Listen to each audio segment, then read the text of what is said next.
People in Florida are preparing for what we expect will be a major hurricane as Tropical Storm Idalia gets better organized. The storm will cross the Gulf and could reach Category 3 status before making landfall later this week. We're also tracking Hurricane Franklin in the Atlantic. This is a time-lapse video from the hurricane hunters.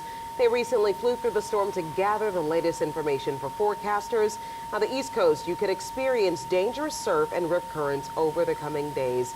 And that is where we begin this evening. Thanks for joining us, everyone. I'm Cherise Gibson. And I'm Katie Moore. Franklin is now our first major hurricane of the season. And as it strengthens, it looks like Idalia will be the first hurricane in the Gulf this year. The track continues to lead to Florida, but we, of course, are watching every tiny shift in the forecast. Let's start tonight with the local weather expert, Chief Meteorologist Chris Franklin. And what's been incredible, really going back to last week before Idalia really developed into anything, it was still just a wave. Models have been very consistent calling for somewhere in western Florida, whether or not it was the Panhandle or down toward Tampa. That is a pretty darn good forecast, and considering it is still basically within that area, still a very good forecast. Of course, intensity forecast a different matter.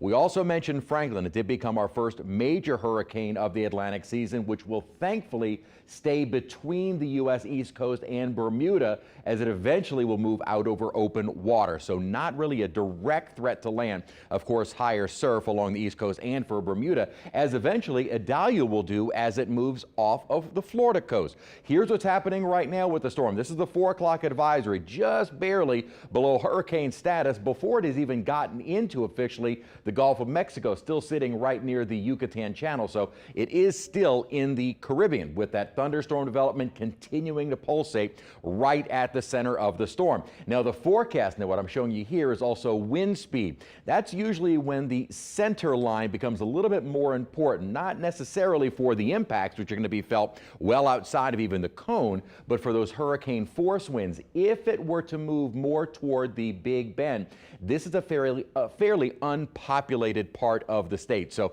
if there's any good news, it looks like very few people would actually experience the worst of those possibly Category 3 force winds as we head into Wednesday. As I mentioned, it will continue out over Georgia and South Carolina before moving into the Atlantic basin. Elsewhere, we'll see what it's going to do. Quick look at radar. We've had far more activity on the North Shore and in Mississippi. We'll break down our rain chances over the next couple of days, detail Idalia a bit more, and also talk about a cold front that'll be moving through in a few minutes. I like the sound of that. Thank you, Chris.